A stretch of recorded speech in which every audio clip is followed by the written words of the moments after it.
Alhamdulillah nahmaduhu wa nasta'inuhu wa nastaghfiruh wa na'udzu billahi min shururi anfusina wa min sayyiati a'malina may yahdihillahu fala mudilla lahu wa may yudlilhu fala hadiya lahu asyhadu an la ilaha illallah wahdahu la syarika lahu wa asyhadu anna Muhammadan 'abduhu wa rasuluhu la nabiyya ba'dahu.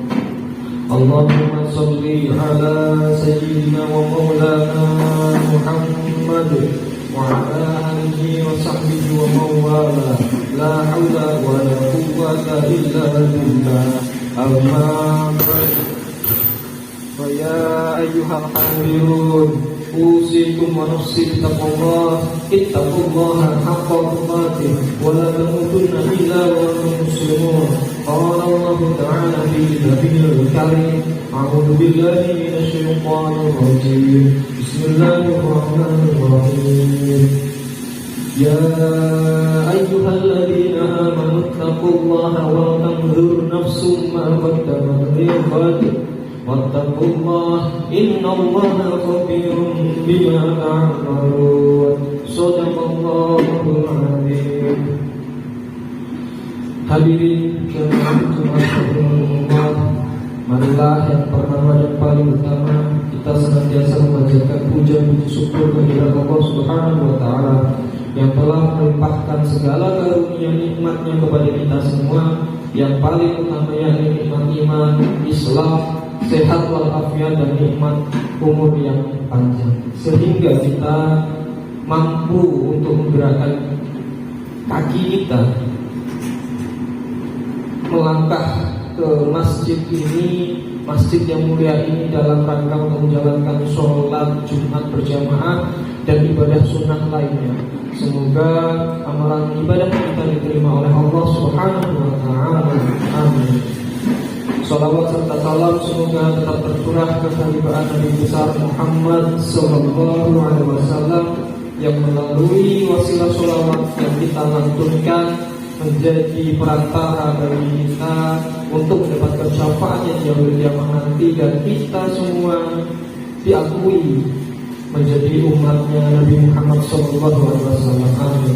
Hadirin jemaah rahimahullah, melalui mimbar yang mulia ini khatib berwasiat kepada khatib pribadi dan kepada para jemaah sekalian untuk senantiasa meningkatkan keimanan dan ketakwaan kepada Allah Subhanahu wa Ta'ala dengan sebenar-benarnya takwa, yakni senantiasa menjalankan perintah Allah dan menjauhi segala larangan.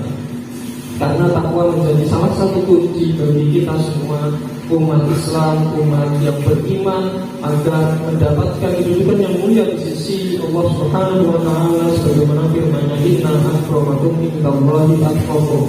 Allah tidak melihat status sosial kita, Allah tidak melihat wajah kita ganteng atau tidak, Allah tidak melihat kaya atau miskin kita, tetapi yang Allah lihat adalah ketakwaan kita. Apakah ketakwaan kita tinggi atau ketakwaan kita rendah?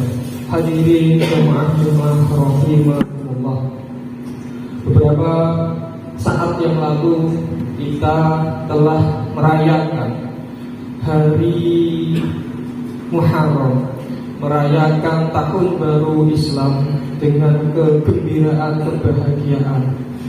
Namun jangan sampai lupa, di tengah kebahagiaan kita seharusnya juga merenungi, introspeksi dan mengevaluasi apa saja yang telah kita lakukan di tahun lalu, sehingga menjadi bekal bagi kita untuk memperbaikinya, sifat kita, sikap kita untuk diri sendiri, keluarga maupun kepada sosial kita, lingkungan kita, agar di tahun ini, di tahun-tahun mendatang menjadi lebih baik. Kita mampu menjadi manusia dan hamba Allah yang lebih baik dari tahun sebelumnya. Hadirin jemaah rahimahullah, introspeksi yang kita lakukan dianjurkan oleh Allah Subhanahu wa Ta'ala dalam firman-Nya, ya ayyuhalladzina amanu taqullaha wa tanzur nafsum ma qaddamat lighad Wattaqullah innallaha khabirum bima ta'malun. Wahai orang-orang yang beriman, bertakwalah kamu kepada Allah, dan hendaklah setiap kamu memperhatikan apa yang telah dilakukan untuk hari esok. Hadirin jemaah rahimakumullah, memperhatikan apa yang telah dilakukan untuk hari esok. Para mufassir Ibnu Katsir menyampaikan dalam tafsirnya bahwa takwa itu memiliki dua dimensi. Kita sebagai orang beriman diwajibkan dan dianjurkan untuk bertakwa. Sementara takwa memiliki dua dimensi. Yang pertama yakni senantiasa menjalankan perintah Allah, dan dimensi yang kedua adalah menjauhi segala larangan Allah. Maka tahapan bertakwa atau predikat takwa itu bisa kita peroleh jika kita menjalankan perintah Allah dan sekaligus menjauhi larangannya.